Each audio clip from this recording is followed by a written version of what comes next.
माइंडफिट channel में आपका स्वागत है। आज हम आपके लिए भारतीय पौराणिक कथाओं में से एक बेहद लोकप्रिय राजा परीक्षित और प्रहलाद की कहानियां लाए हैं। ये कहानियां हमें भक्ति, क्षमा और साहस का महत्व सिखाती हैं। दोनों कहानियों की अलग अलग कथाएं होते हुए भी इनमें अदम्य विश्वास का संदेश है। आइए इन कहानियों में छिपे नैतिक सबक को जानें। चलिए पहले राजा परीक्षित की कहानी को जानते हैं। राजा परीक्षित, श्राप और मुक्ति। राजा परीक्षित महान योद्धा अर्जुन के पोते और अभिमन्यु के पुत्र थे। वे अपने साहस और न्यायप्रियता के लिए प्रसिद्ध थे, लेकिन उनके जीवन में एक घटना ने नाटकीय मोड़ ला दिया। हुआ यह कि एक दिन शिकार के दौरान परीक्षित राजा थक कर और प्यास से व्याकुल होकर ऋषि शमीक के आश्रम में पहुंचे। ऋषि ध्यान में लीन थे और राजा की पानी की मांग को वे नहीं सुन सके। राजा ने क्रोधित होकर एक मरे हुए सांप को ऋषि के गले में डाल दिया। जब ऋषि के पुत्र श्रृंगी को यह पता चला तो उन्होंने परीक्षित को 7 दिनों के भीतर सर्पदंश यानी सांप के काटे जाने से मरने का श्राप दे दिया। सबक: कर्मों का परिणाम। यह कहानी हमें सिखाती है कि हमें अपनी भावनाओं पर नियंत्रण रखना चाहिए और सभी का सम्मान करना चाहिए। परीक्षित की गुस्से में की गई एक क्रिया के कारण उन्हें गंभीर परिणामों का सामना करना पड़ा।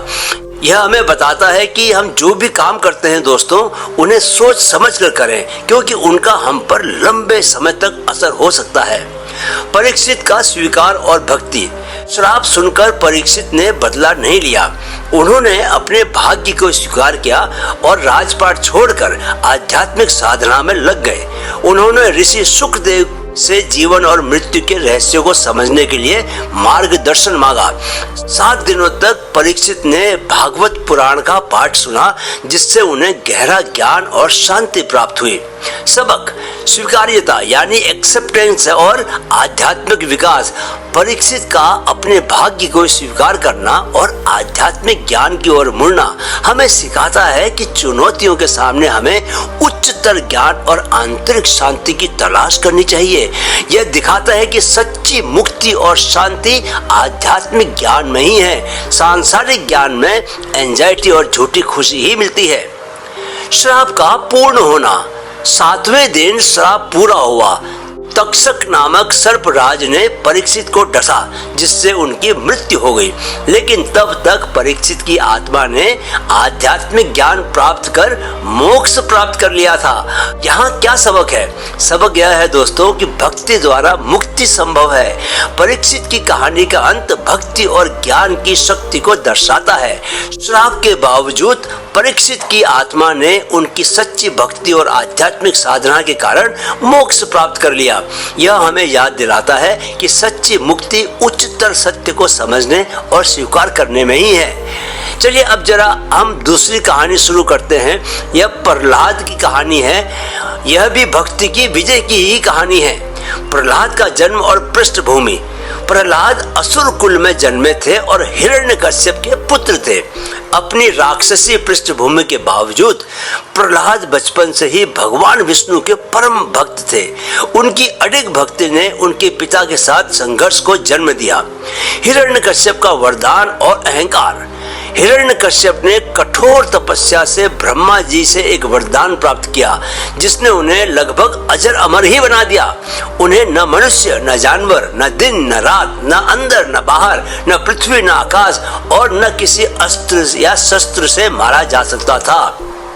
इस वरदान ने उन्हें अति अहंकारी बना दिया और उन्होंने सबको अपनी पूजा करने का आदेश दिया। सबक: अहंकार के खतरे। उन्हें मिले वरदान से पैदा हुआ हिरण्यकश्यप का अहंकार हमें दिखाता है कि घमंड और अति आत्मविश्वास खतरनाक हो सकते हैं। सबक यह है कि हम चाहे कितने भी शक्तिशाली बन जाएं, हमारे लिए जरूरी है कि हम विनम्रता और उच्चतर शक्तियों का सम्मान करते रहें। प्रहलाद की अडिग भक्ति। अपने पिता के आदेश के बावजूद प्रहलाद भगवान विष्णु के प्रति अपनी भक्ति में अडिग रहे। उन्हें हिरण्यकश्यप ने क्रूरता की हद तक जाकर सताया, पर उनकी भक्ति ने उन्हें हर बार सुरक्षित रखा। उन्हें सांपों के गड्ढे में फेंका गया, उन्हें आग पर बैठाया गया, लेकिन वे हर बार बच गए। सबक: भक्ति की शक्ति। प्रहलाद की दृढ़ता हमें सिखाती है कि सच्ची भक्ति में अद्भुत शक्ति होती है।